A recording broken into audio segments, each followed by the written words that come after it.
Friends, good morning. Welcome to another live stream, this being the SPTV News live part of the channel, where we keep you up to date on all the bullshit that's going on in Scientology. And man, is there a lot of bullshit. So what we're going to be covering today is we're going to be reading out the full victim impact statements from Jane Doe number 2 and Jane Doe number 3 that was read out not only in front of their abuser, but a packed courthouse filled with many people who wrote letters begging for leniency after they knew Danny was a convicted rapist. These are the kind of people that these gals read what you're about to hear in front of, not to mention 2 trials, endless fair game against Scientology, trying to get this to even come to court and sustain the trial. All this shit to come up with this miracle of I still can't believe it's actually happening. And apologies for being a little emotional in the last several videos, but there's a lot of names that are coming up. I definitely feel like these gals have done not just the ex-Scientologists a service, but those, personally, that's what I feel, but kind of sexual assault survivors in general. The reason I want to cover this today, we already covered Jane Doe number 1, and I could barely get through that one. So luckily we have some help today. I'll explain in a minute. But the reason is because there's a lot going on with the celebrities, and they should be called out. And I think that it's just a tip of the iceberg. But the main point is what that can be lost is what Leah Remini says here. Please read the statements that matter. Many people are focusing on what celebrities think of Danny Masterson. We must focus on what the survivors think of him and how he and Scientology impacted their lives.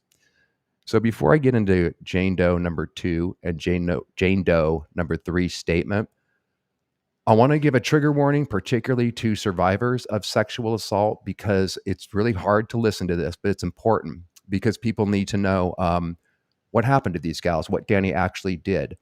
And luckily, we have a gal. There was a lady that wishes to remain anonymous, but on her own accord, she sent me a video file reading out Jane Doe number 2 statement, and she delivers it in a lovely way, a lot better than some chain-smoking guy can do it. And I couldn't get through both of these, I don't think, without kind of, having it affect me emotionally. So she's going to read out the first one, and I'm going to throw up, I'll have it, I'll scroll so you guys can follow along. And then I'm going to read out Jane Doe number 3, which is Chrissie Carnell Bixler. And then that'll be it. Hopefully we can get through this. This will be about an hour-long broadcast. Now, before we get started, I wanted to show you Niesha. She's given the okay. She's very brave in putting her name out there, as well as Chrissie.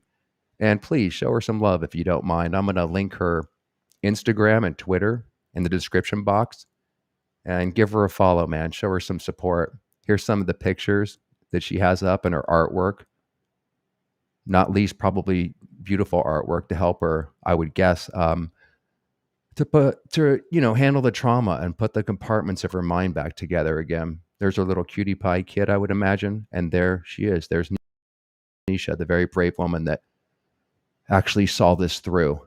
So let us get started. I'm going to go ahead and read this first part, and then the lovely gal who wishes to remain anonymous is going to read this out. So, victim impact statement of Niesha Trout. She's known as Jane Doe number 2. Hello, my name is Niesha Trout. Thank you, Your Honor, for giving me the opportunity to be heard here today. I'm deeply appreciative for the pitch. Here we go. I struggled in writing this for a lot of reasons. Mainly that it makes me feel exhibited in ways I am loath to, but also because I didn't want to have this public account of my private and abject pain to be mistaken for concerning myself on any level with what my rapist or the adamantly lying defense thinks or feels about what's happened to me, because I don't. I say all of this for myself, for my family, for my dearest friends, for my sister survivors, for all of Danny's victims who were not heard, and for any rape or sexual assault victim anywhere who finds some kinship in my story no matter how slight. No one is alone. Danny, the day you were convicted, my mom came over to take me to dinner in a little part of the town nearby where I have lived for 2 decades that has often felt a little dangerous for me. A part of the town that you and your army hold as a kind of territory. I hadn't really felt allowed to be over there without some amount of vigilance. And as we ate our food, I quietly began to feel lighter. I started to feel soft. I told my mom something has shifted. Something I'd been so used to carrying was falling away or hissing slowly out of me like air from a tire.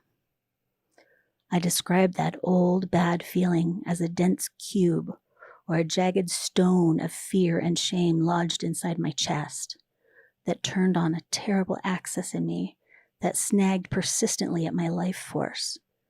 And now, all at once, this stone was leaving me. I didn't entirely understand it at the time, but that stone of shame was you, Danny.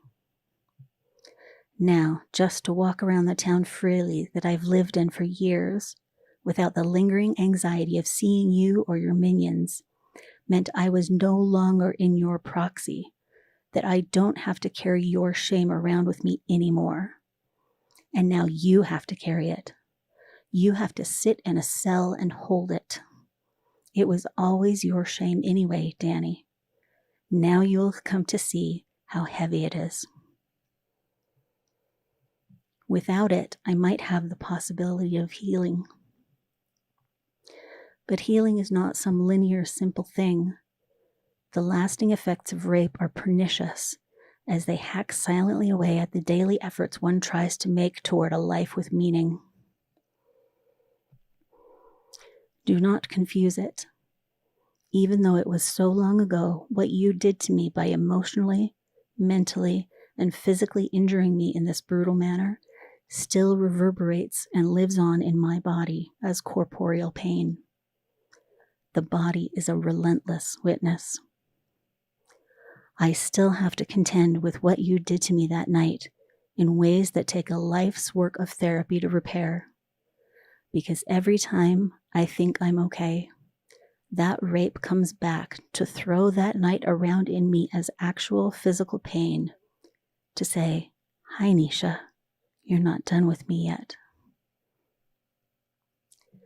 Still, for 13 years, I was resigned in turns to outright deny it to myself, blame myself, or try to forget it and move on, but always sure to never seek justice. I knew seeking it came with its own dire consequences by both society and especially by your enabler and protector, Scientology, of which I'd been a brainwashed member for 7 years at the time of the assault. Scientology, who knew you had been raping its members, but made concerted efforts to not only punish your victims for being assaulted by you, but to cover up all the rapes, leading to even more victims made by you. Just wanted to say real quick, if you're joining us, this is a gal that wishes to remain anonymous that's reading out Jane Doe number 2, full victim impact statement that was read at the court in front of Danny in a packed courthouse. And just wanted to let you know. Continuing on. In late 2016, a year before the Me Too movement ever began, and more than a decade of having been out of the cult, I found out for the first time that there were other victims of yours, something that had never occurred to me, and I was horrified, enraged, and then I could not let it go. I could not sit with the secret and tough it out, knowing you'd strike again, knowing the danger women were in, and that many others needed justice too. In my heart, I had no choice but to come forward. And because of already having been threatened with Scientology's strict policies against reporting members to law enforcement, and deliberately being shown their extensive policies in exacting ruinous punishment on defectors who speak out against its prized members, I decided to report my rape to law enforcement anyway, with the understanding that my life could be demolished again in a new way for doing so. And like clockwork, since the week I came forward to police, I have been terrorized, harassed, and had my privacy invaded daily by the cult of Scientology for almost 7 years now. But I don't regret it. Being a truthful, sturdy person is its own reward. You wouldn't know. Wow. When you raped me, you stole from me. That is what rape is, a theft of the spirit. You disfigured my life. You stole some crucial pieces of my self-worth and lessened my capacity for joy. You made every part of me turn on myself.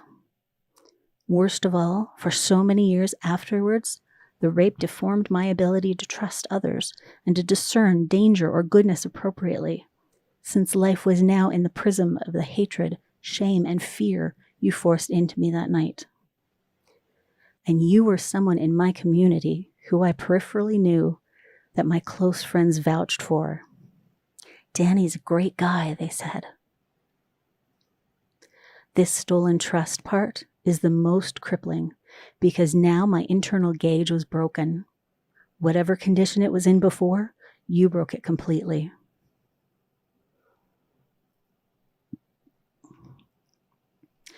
Think of trust like a gas tank light in a car. Mine didn't work at all now. After the rape, I'd get into my life and start moving, but I couldn't tell what was going on in my interactions in terms of security or distance. I didn't know how far to protect myself, so I over or underdid it to the point of it breaking down all the time. That made life, which is at its core about connection of all kinds, untenable. Try, if you're brave at all, to truly see the scope of what you've done. See how it fractures a life. See it. Own it. I can assure you that where you're going, all of your mechanisms for safety will be firing off at all times. When you raped me, you stole my credibility to create any sort of real stability in my life in innumerable ways for well over a decade, Danny. My relationships with boyfriends, family, friends were increasingly fraught and suffered from the distortion this event made of me. I had to go into such denial to survive it that I couldn't understand what was wrong with me. I became vexed and unstable. My promising acting career, which had been ascending nicely at the time, nosedived within a couple months after the rape. My career never recovered and ended shortly thereafter. My life became cut with an invisible tension that made no sense to anyone around me. No one and nowhere felt safe. In hurting me this way, you also hurt the people who love me, because everything is delicately connected. But you will likely never have the courage it takes to see how your actions affect other people. Your heinous attack on me snuck its way through my body and my experiences so stealthily, hijacking the life I was building diligently for myself. I have severe PTSD, recurring panic attacks, and waves of debilitating depression. It's true, I did have anxiety and insecurities before the rape, but I was still thriving, working, and existing with a sense of normality. After you raped me, I stopped living and was in full-blown survival mode 24/7. It is worth noting, since I know you take pride in hurting women, that you never took my integrity. Nothing and no one ever could. Hear me or don't when I say you did this to me and all of your victims intentionally. You wanted my light. You steal women's radiance. You treated us like we were less than trash beneath you, but deep down you coveted precisely those beautiful things in us that you could not find in yourself. That is why you tried to destroy women's lives with such ferocity and delight. There is no other reason. You do it to fill the gaping abyss within you. But your affliction isn't interesting. Slap any label on it you want. Your emptiness and cowardice will be your true legacy. The way rape and many other traumas take shape in human beings years later is in the body again or eventually. The mind refuses, but the body knows all. I have severe fibromyalgia that flares up whenever it pleases. For years, my muscles turn on a fiery aching that can last days, weeks, or months at a time. More recently, an entire year where the pain was so potent in my legs I could not walk. Since the rape, my intimacy with men was often riddled with issues and an actual acute stabbing feeling that can suddenly reappear from that night. This is a common issue for rape and sexual assault survivors, psychosomatic pain. That part is by design. That is what you wanted me to feel as you pounded away despite my pleading like I was subhuman. It only makes perfect sense that you named yourself DJ Donkey Punch, a sex slang term that implies a vicious assault as well as a deadly act of rape. You relish in hurting women. It is your addiction. It is, without question, your favorite thing to do. You've lived your life behind a mask as two people, but the real one sits here now for its reckoning. You are pathetic, disturbed, and extremely violent. The world is safer with you in prison.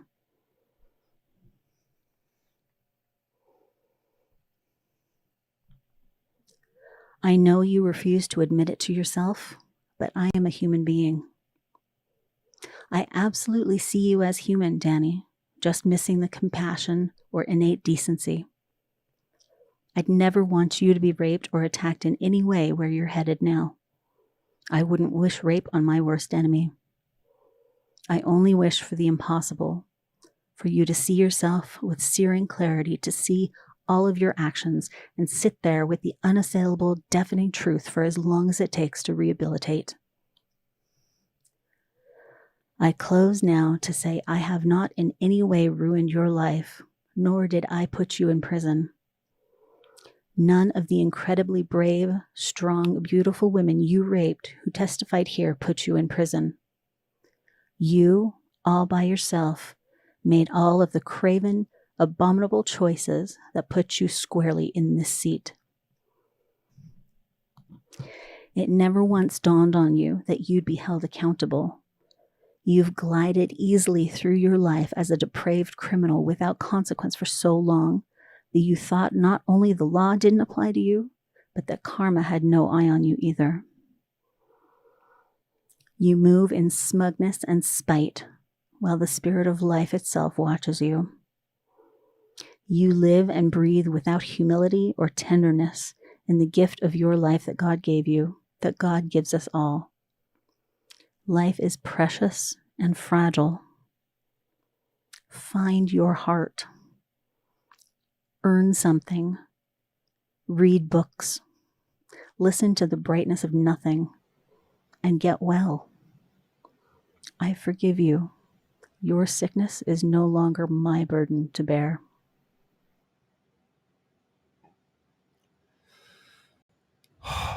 I read that a couple times, and I was just sitting here listening to it. And I know I have to read off the final victim impact statement, but that is very, very powerful, and that says it all. I don't have anything to add except that you can tell Niesha's an empathic person. I'm sure that's why the predator, Danny, targeted her. Because even after what he did, as any person with empathy would say, I hope you get better. I forgive you. Maybe you can find your heart. As we've learned with narcissistic psychopath H.G. Tudor that we interview on the channel, as I learned the hard way, I still think like that today. But if they're a psychopath, if Danny is that, he's going to sit in prison, and that light bulb moment will never, ever happen, because you can't rehabilitate something, a conscience, empathy, to be able to feel and put yourself in another person's shoes. Once that's gone for whatever reason, and wherever it went with Danny, it ain't coming back. And I'm sure he's always going to feel like the victim. Okay, so number 3 coming up. This is Chrissie Carnell Bixler. If you're just joining us, we're reading out the victim impact statements. We did Jane Doe number 1 a couple days ago. And these are the statements that were delivered right with Danny showing no emotion in the courtroom to Carol Masterson and many other people who, since after they knew he was convicted, wrote glowing statements of Danny and why he should have leniency. And they also listen to what you just heard and what I'm about to read, and they still wrote those letters. This, before we get started, is the unbelievably brave. I honestly don't know how these gals did this. This is Chrissie. I'm going to leave a link in the description box to her Instagram and Twitter. Please follow her and show her some support. There she is with her rocker husband, Cedric. There's her cute little cat. Those are most likely her boys. There she is hanging out with some friends. And look at her unbelievably cute puppy. Can I give a heart on that? I got to be signed in. I'll have to sign in and give her a heart later. But anyways, if you're just joining us, trigger warning, this is really bad. The permanent scars that are left, if there's are evidence. So if there's any sexual assault survivors, just be warned, because I don't want to inadvertently trigger you. But this is what happens, and this is what Danny actually did. Victim impact statement of Chrissie Carnell Bixler. That's Jane Doe number 3. We have permission, by the way, to put out these 2 names. And Jane Doe number 1 just goes by Jen.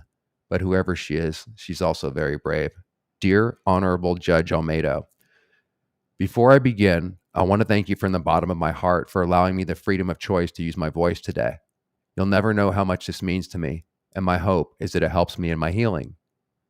Thank you, Your Honor. I understand that for many, it's difficult to believe one would stay in a relationship with the one like the one I was in with Danny Masterson. The difficulty was at the forefront of my mind when I spoke to detectives. It was at the forefront of my mind when I spoke to the prosecutors, and it's at the forefront of my mind as I stand here today.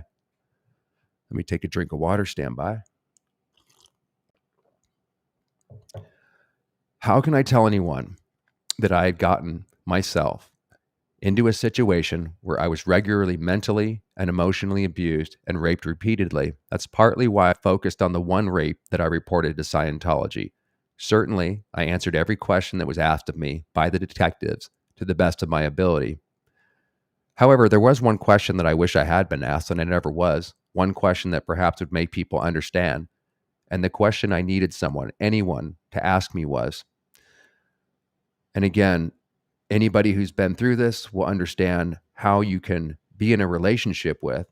She was in a relationship with Danny for 6 to 7 years. Why would you go back to the abuser, right? Why would you put up with it?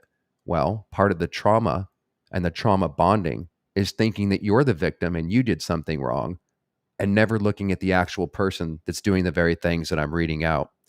So she wanted anyone to ask this question. Chrissie, why did you hide from Danny Masterson for over 2 hours in your roommate's bedroom the day after he came to your house party? Because there was a reason, and Mr. Masterson, he knows that reason, and he always has. And I know the reason for why I ultimately ignored my intuition and forced myself to view what he did to me not actually as it was. Because Mr. Masterson, here we go, like a classic psychopath can be.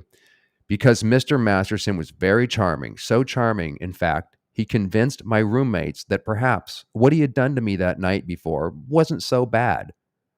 After waiting the 2 hours while I hid, my roommates told me, sweet is he, how romantic is it that this poor guy waited for you for over 2 hours? Who does this? Give me a chance. Give him a chance. Just apologize to him. And so I abandoned my intuition and did just that. And when he called me, I apologized to him and accepted a date. 2 weeks later, I moved in with him. I was ordered to no longer be friends with my roommates, and my friend who was present that night, the night he first sexually assaulted me. Just a quick note: you can see the closing off, just like Scientology does, like a cult of one that she's in with Danny here. You can see the closing off of friends and all outside contact, and just isolating her to him and him only. I was ordered to no longer be friends with my roommates and my friend who was present that night, the night he first sexually assaulted me. The very act that made me fear him and hide, the very thing that I forced myself to view not as it actually was. For now, I saw him as someone who loved me, someone I trusted, someone I quick loved back. I entered that relationship an 18-year-old girl with very little life experience. I was extremely naive and trusting. I entered that relationship with friends, family, a career, money, and dreams. Within a short period, I was stripped of every friend I knew, my family, my job, and a belief that my dreams could never be realized because I trusted him. I believed him when he called me stupid, untalented, embarrassing trash. I believed him, but I never stopped trying to make him proud of me. I never stopped trying to think of ways to earn his kindness. When he was kind to me, it gave me hope. It gave me promise that maybe if I can just endure what I cannot forgive now, that maybe he could return to the person he showed me at the beginning of our relationship. I just want to say something on real quick again, because I'm being reminded of the psychopath and the information we covered there. The fact that she says it's a fake facade that Danny, and any psychopath, if he is indeed one, presents to the person. And so you always want to get back to what they originally presented to you, because even though they can be abusive now and then, they always bring you back somehow to the honeymoon phase. And you always know if you just do the right thing, you can get back that person that you originally met. But just like Scientology, it was all fake and a facade to begin with. So this can explain, and again, sexual assault survivors or domestic abuse survivors will know exactly what the hell this is all about and how this can happen. I know that, excuse me, I know that was his game, the cycle of abuse. He'd hurt me. He'd ignore me. I'd grovel at his feet, apologizing to him for what he did to hurt me. Then he'd show me kindness. It's incredibly difficult for me to talk about the trauma and abuse I've experienced in my life. I have realized through the last few years that the reason for that is Masterson. Early on in our relationship, Mr. Masterson would ask me about certain traumatic things that happened to me. He wanted all the details. In Scientology, it's called finding a person's ruin. Mr. Masterson wanted to know anything and everything that I believed had ever ruined me. Exactly, so he can get all your weak points and exploit them. Continuing on. Later, once I got good and trapped, he would reenact those traumatic experiences on me.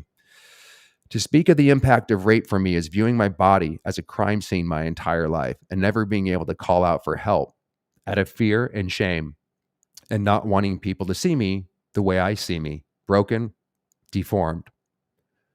When you're raped, it's not your surface that's the most defiled. It damages you on a cellular level. I honestly still don't even have the words to properly describe what being raped does to you. I just know the symptoms. I've suffered insomnia. I would oftentimes stay awake for 24-hour periods. I hate the dark. I cannot sleep next to anyone, not even my husband, my sweet husband. I don't know what I did to deserve such a good and decent and gentle man, always patient and never questioning. He's never, in 14 years of marriage, ever made me think he would harm me in any way. Yet, I cannot sleep in the bed next to him. Stand by, taking a drink of water. We're almost done.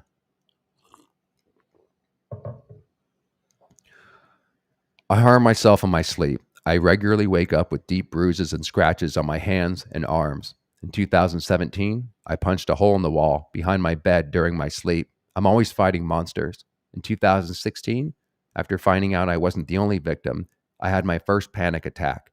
I went to the emergency room because I thought I was dying.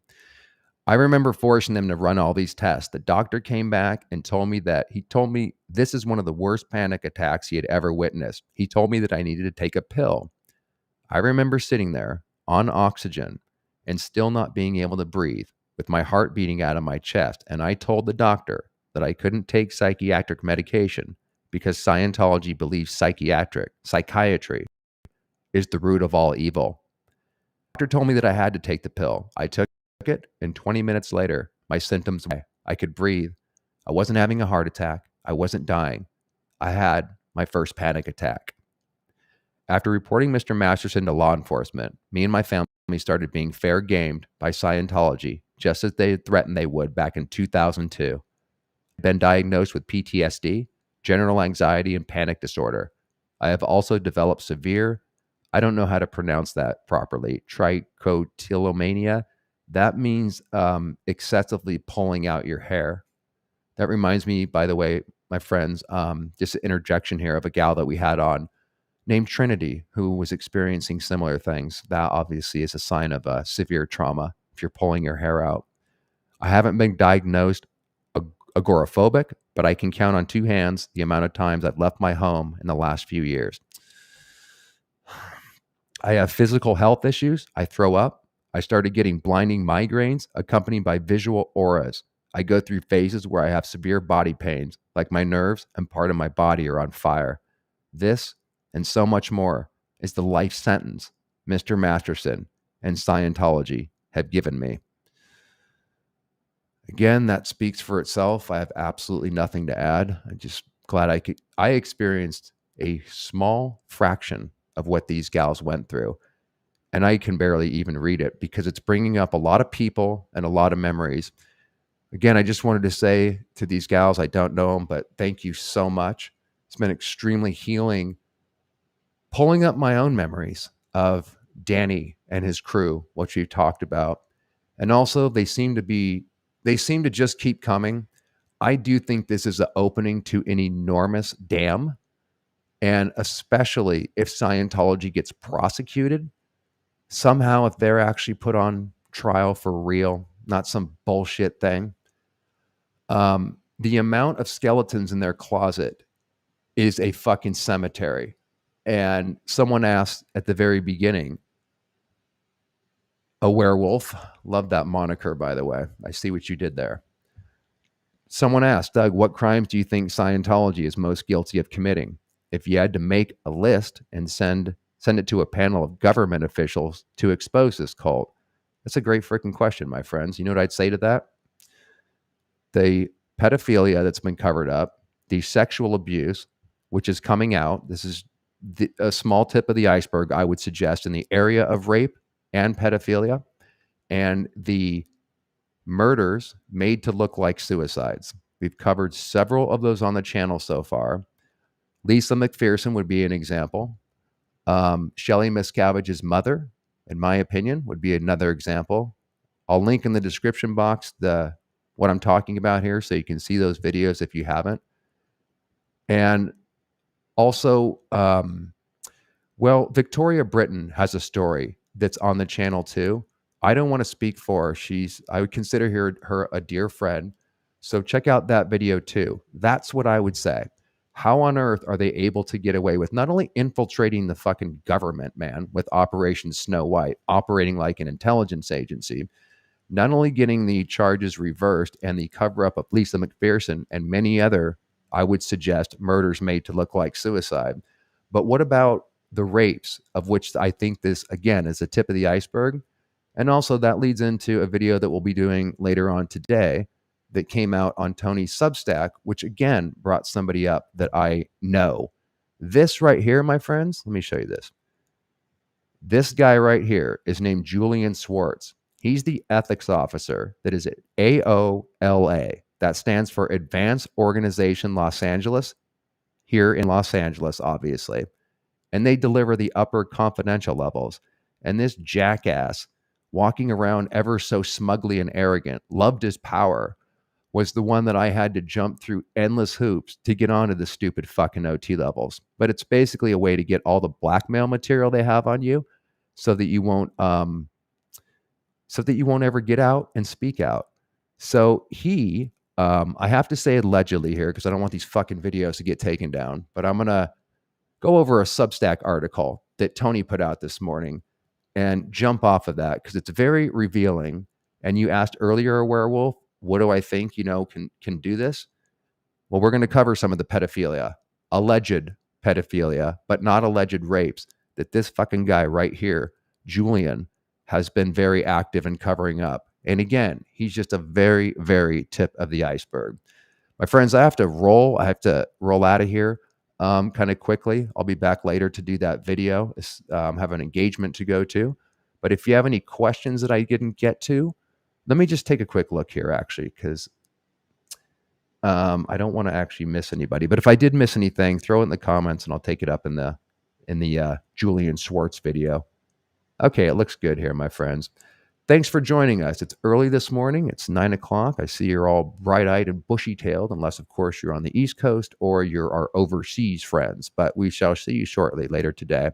And enjoy the rest of your day, afternoon, or evening. And as always, stay safe, stay sane, and definitely stay the fuck away from Scientology.